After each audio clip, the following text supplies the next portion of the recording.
Hello, everyone. Happy New Year and welcome to Must Talked About, Must Watch program, Road to Edo 2024. In today's program, we have a guest who is a serial entrepreneur and is also ventured into politics to make a difference, to change the narratives and have a paradigm shift. Over the years, we've talked about the need for us to have a power shift from old traditional politicians to the young progressive politicians. Today, we have someone in that mode. Paul Okungbowa is a member of the Gorilla Brains team that has been doing so much in education sector and has gone into the political foray to make an impact and is currently a YPP governorship aspirant, that is the Young Progressives Party. Paul Okungbowa, you've been here before. It's a delight to have you here again on the program Road to Edo 2024 on ITV. Happy New Year. Same to you. Happy New Year, people. Okay. So much to talk about. Fundamentally, we've seen people who have made impact in the private sector and the business sector come into politics. In civilized climes, that's something that is very prominent. Even back home, we also have that scenario playing out. Let's talk about you. What exactly have you done, achieved?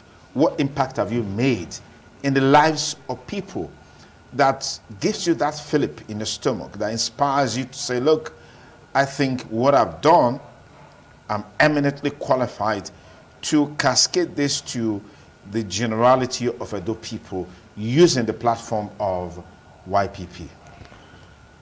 For me, if I'm to aptly respond to this question, it is not really more about what I've done. It's, for me, more about what I can do and what I intend to do. While it's important to retrospect on what I've done, I mean, I did not fall from the sky. I've been grinding my teeth in contributing to what we now experience today as a revolution in the pre-university space. You see, when a lizard falls from a very high tower, nobody claps it, will shake its head for the Agama lizard, will nod for himself. We have single-handedly redefined that space, brought in a lot of competition into that space, brought in a lot of creativity into that space. And we are not afraid to say that for the first time we earned an award from the University of Benin community, wherein they acknowledge that our works, the reasons why they now have copious data of residents, Edos, and other persons seeking admission to the University of Benin have increased tremendously since we started operating. And then we have not also sold our name in the process.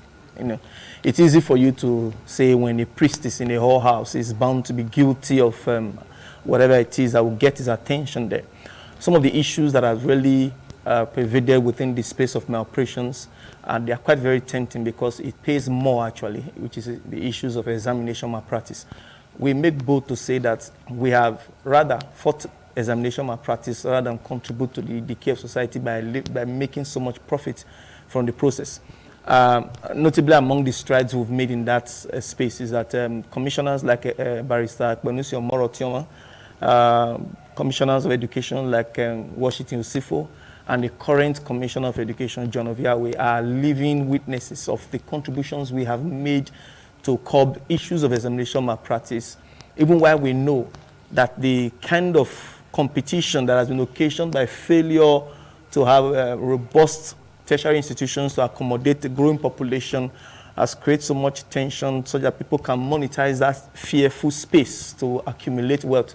But we make bold to say that we have not been guilty of such, and I think he who is faithful in a little will be faithful in a lot. Meaning, if we did not get tempted, even as young persons, because it's easier to attribute all forms of vices to youthfulness, but if we have not been tempted to touch XYZ amount of money that is within the purview of our operation, even if it's illegal, I mean, it's easier for the people to trust us that if we have better engagement, it is easier for us to deploy their resources to their good. What we are essentially counting on when I say that it's not more of what we have done, because I think the best of man is always lies ahead of him. Okay. There are a lot of dreams that we have hoped. We've hoped for a seamless society where government as an institution can be redeployed in such a way that it begins to answer the yearnings, aspirations, and expectations of the common people. Government can be pushed in such a direction that it actually, with policies, begins to affect the life of one person.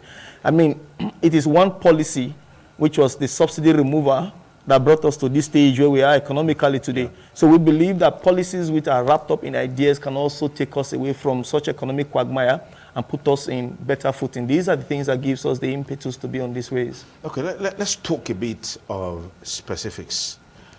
What specifically are you bringing to the table in terms of impact on infrastructure, on economy, on security, and other aspect of governance? Take, for example, in the last few days, Edo State is more or less like it's under a siege because of the insecurity challenges that has led to the death of so many young people. What's your blueprint in addressing that issue, for example? I'll just drive through surface because a 2 hours interview can't really do justice to the manifesto that we have come up with. But you see, as far as security goes, I say, he who must come to equity must come with clean hands. The first step, the first thing you will get from me if I'm elected governor, as the chief security officer of the state, I am uncompromised because I do not belong to any fraternal group. So naturally, that puts me at a vantage situation to sit with groups and begin to understand what the challenges are. Because I said on this program before, I don't have any problem with fraternities and brotherhood.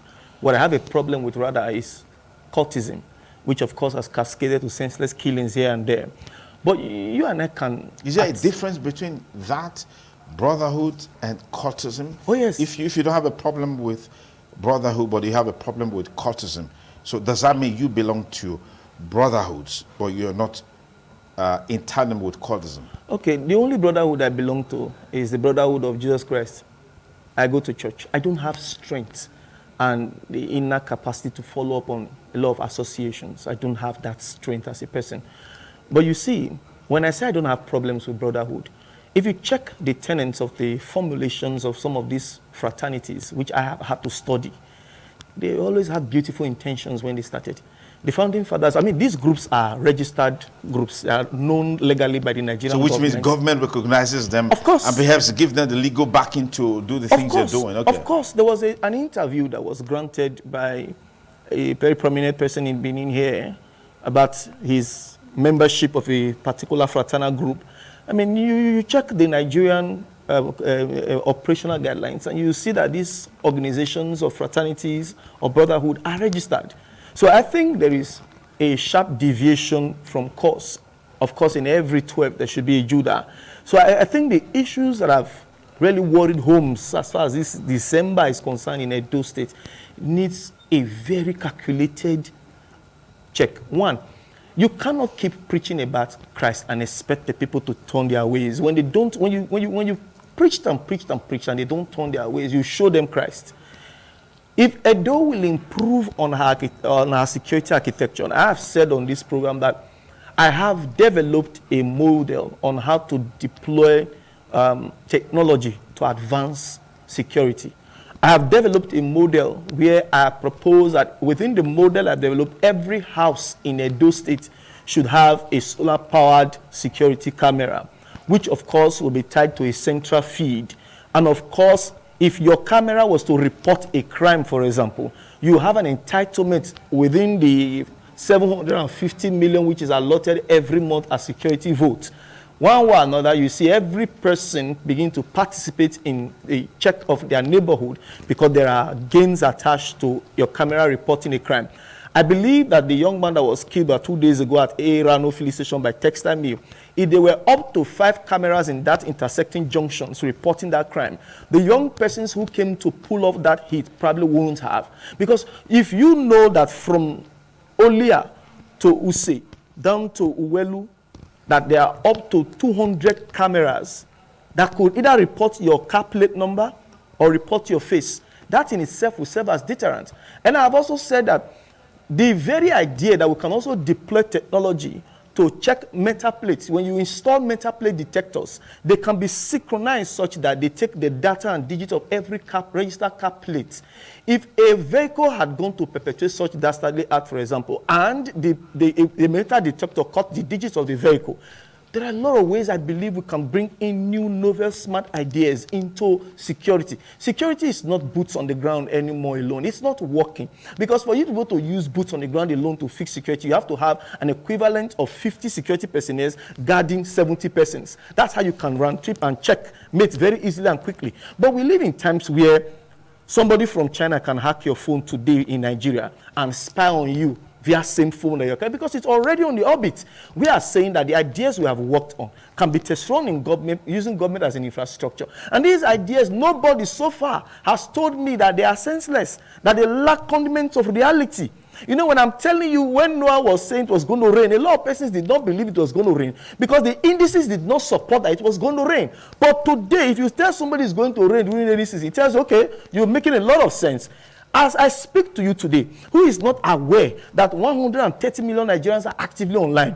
Who is not aware that an average Adolite is walking about with an Android phone or another gadget? Who is not aware that you can use common wisdom to read that? Because what we call software that we spend so much money downloading from Play Store, the ideas of people, they conceived it and put it into softwares, and then you download and make use of it. We can secure our local communities by deploying the security design that I have worked on, which is an online robotics. Your house can blare when an assailant is approaching. We can also track using GPS on same phone network. I feel if we bring in young persons like us, it doesn't have to be me. Okay. If the Lord falls on me, I'll be glad to deploy the wisdom that God has given to me. Okay. But if we bring in smart eggheads into governance, because the best young people do are to criticize government from outside, but opening the unabating books of lamentation has not solved the problem. So we are saying we want to come in. If you bring us in, we can sit down with people even smarter than us and use our God-given ideas to push one ideas that can actually translate to prosperity. Okay. When we're saying that until we even secure our rural communities, we're going to even have food shortage as time goes on. Food is going to be very expensive in the near future, if not complete shortage, because the farmers who are being butchered in their farms are afraid to go to the farms. So as far as security is concerned, sir, it's something that any person who is running for governor should discuss differently. Not we will give vigilante money, we will buy guns, vigilante will buy vehicles. Anybody who wants to pull a hit will pull a hit and still abscond. Okay, now you talked about 750 million naira security votes. I'm trying to place where that is coming from. Secondly, can you substantiate that? Thirdly, if you have the opportunity to have access to such a security vote, what more can you do differently beyond some of the things that you highlighted a while ago? One of the advantages of being able to be an active discussant is that you can literally discuss free will. And the very idea that government run on security vote is not novel to anybody. And of course, the data that I have used and quote just now, I believe is in public domain. And very importantly, it's like asking... So are you saying Edo State governor has access to 750 million naira security votes? That's a specific question. I'm saying Edo State governor has access to security votes. And I'm saying if this security vote were deployed differently, it would have yielded sound results. It's a different thing when you say Edo State governor has access to 750 million naira security votes. From when you say... I want to ask you, I want to reply that. Yes. I want to reply that. When was the last time any government published their internal dealings? When was the last time you find budgets being spread on media? When was the last time you find budget appropriated to different ministries as information in the public domain? We have too much secrecy in government.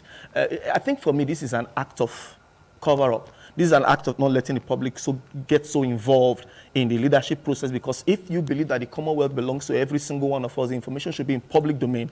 And of course, you cannot remove the fact that what I've just said just now, even if I'm not going to tell you expressly my source of statistics, but I can tell you, and I believe you can relate with it, that there is security vote appropriated to the office. And if there is security vote appropriated to the office, regardless of whatever figure you may want to quote, because those who are... No, you quoted the figure. Yes, How much yes, is the figure? I'm okay. How much is the figure? I do not deny what I quoted. No, what did you quote? I just want to establish that. What did you quote? Mr. Duke, I quoted between 750 million. And this is not the first time I'm quoting it. I've quoted this about the third time I've quoted this on air on this program of yours. Okay. And if you want to probably just oppose, you are in the space of journalism, you can do your findings. Okay. Perhaps maybe even find more. Okay. But I'm saying that there are, for me, more lucid ways you can deploy these resources. Because whether we like it, whether you and I agree that there is an XYZ amount of money appropriated, but there are lots of funds appropriated for security. Okay. We cannot deny the fact that there are appropriated funds for security. And what we have seen such funds being deployed to are old refurbished Sehanans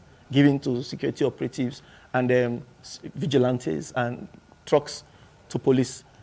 I'm saying you are doing it same way and expecting different results. Starting with madness. No, I have not said no. And whoever conceived that thought has this idea of sanity. Okay. But as far as you are dealing with an evolving crime, crime evolves a lot quicker than sane issues, because the perpetrators of crime sit on it, think on it, possibly pray on it.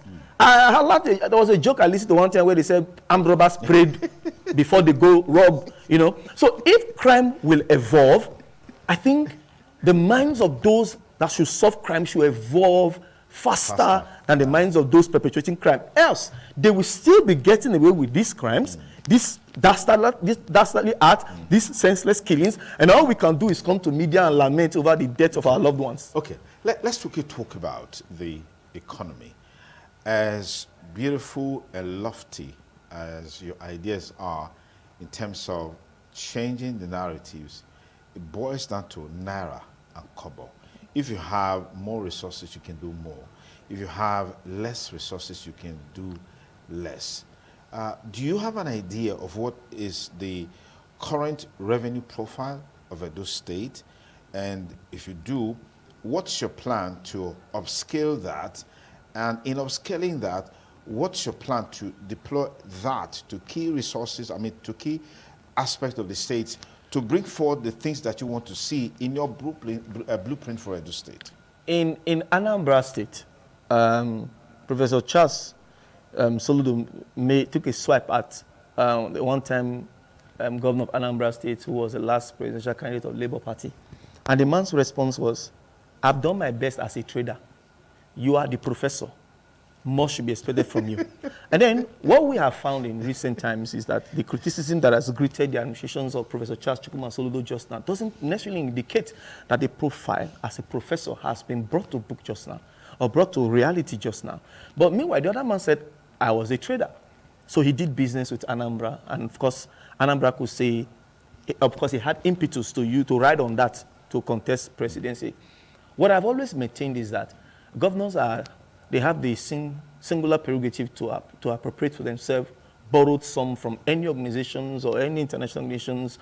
They borrow in our names. And of course, they will spend same as discretion would allow them.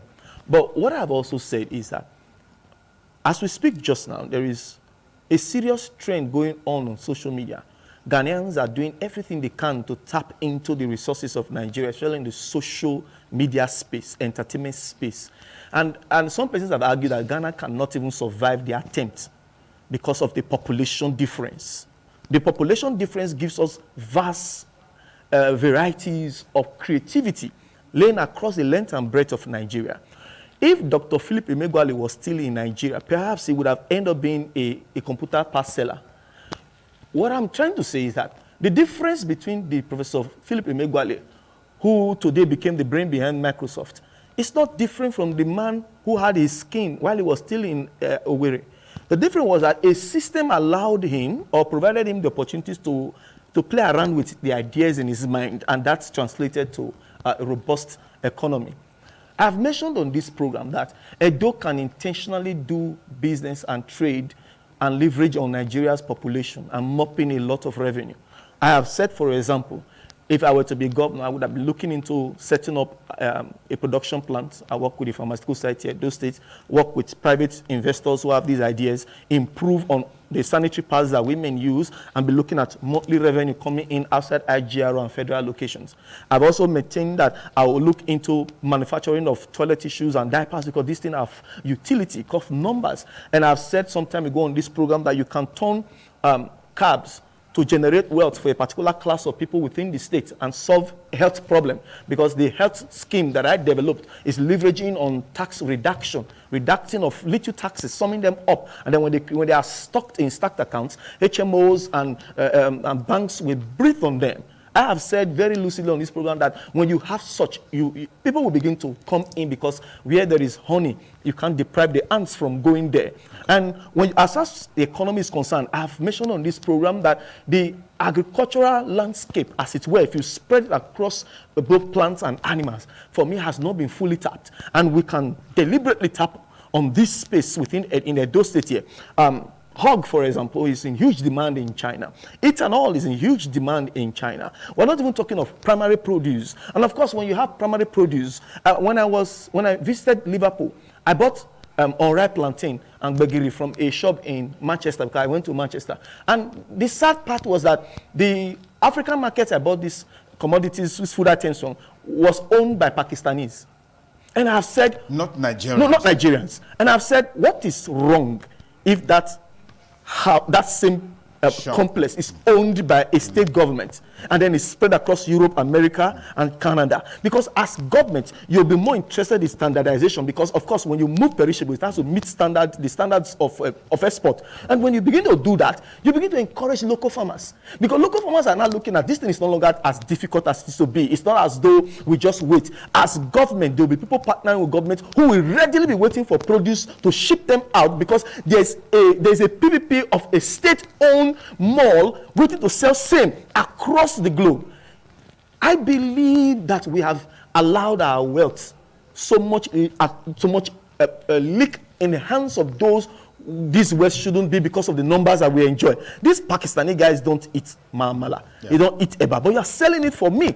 Same problem I have with Benin here, where a white man is baking bread for me. I feel like, see, I'm not a racist. I'm not a sexist. I believe in capacity. But are you telling me at this age, we cannot have a government who will deliberately begin to build such plants across the globe because of the population of black consumers who are in this locality? That is wealth, Mr. Duke. Because in that process, you're looking at both export, import value. You're bringing a lot of dollars, a lot of hard currencies, and you're causing a robust economy here, because the farms are safe. Remember, I said we can keep our farms and rural settings safe because of the deployed technology we have in our mind. Okay, let's quickly cap it up, because I know time is always of essence. You're a young man, and I know that with what you've done with your brands and your products and services, you have a strong passion for the youths. Under the leadership of the current administration in Edo State, so much has been done in providing the enabling environment for youths to thrive. What do you intend doing differently? What's your assessment of what is being done in galvanizing the youths to exploit their potentials and contribute to the development of the society, and maybe have exports, as it were? I mentioned some time ago that I am not an attack dog. I stay respectful. But you see, there is a part of the national anthem that actually asked our elders to bow out so the younger ones can come in, by my interpretation. I will not begin to tell you that the government of the day has abysmally failed. I will not begin to tell you that. But I am telling you that if someone of my nature, someone of my cerebral capacity, which is of course not detailed in any form of doctorate or lettered, was to be in that office for the past 80 years, they would have been way better. I know so because of the things that I'm willing to engage the people in. You see, when I said that we are willing to, first of all, sign off on local government financial autonomy, that the wealth of the people should go to the grassroots for grassroots development, and of course to be monitored, the utility to be monitored as grassroots, it is that we believe so strong in our hearts that we can auto-generate the needed wealth. What I would do differently is to create an Edo where there's so much commerce. An Edo that doesn't need a governor's approval or letter to get engaged. An Edo that is engaged in commerce. And although you begin to say, are Edos suddenly Igbos? Now, I'm not saying Edos are not as business savvy as Igbos. But I'm saying if you go to China, there's a particular street, they are just making a particular commodity there. If you go to the other street, same. If you go to the other street, same. A friend of mine who we packaged to go to China recently, because I said that if you make me governor today, I'll put an electronic car assembly plant in Benin tomorrow. Some of the findings, he came back, we were discussing this morning. He said he got to this place, in this particular area, they're just doing spoons, plates, and they're shipping these things to Africa. Can't we get deliberate intention? And this is, for me, the only way you can cause economic revolution. Because Nigeria already has a population of 220 million, which for me is a shortfall of what the original statistics should be. Because the last time this count was conducted is not today. Yeah. I'm saying, can't Edo just intentionally start doing business, engaging in profitable utilities, exporting the content, the reality of knowledge, exporting it to other parts of Nigeria, and then by extension, Africa. We can do this in security, we can do this in education, we can do this in health, we can deploy our health service such that, even diagnostic medicine, Mr. Duke, do you know that you can build an application for diagnosis today? Somebody in Cameroon can pay a doctor on your platform to do diagnosis. Telemedicine. You see, there are a lot of ways I believe we can redeploy what's already existing. Okay. A lot of ways we can cause robustness in our operations without having to stick to the old system. All right. Thank you very much, Paul Okungbowa.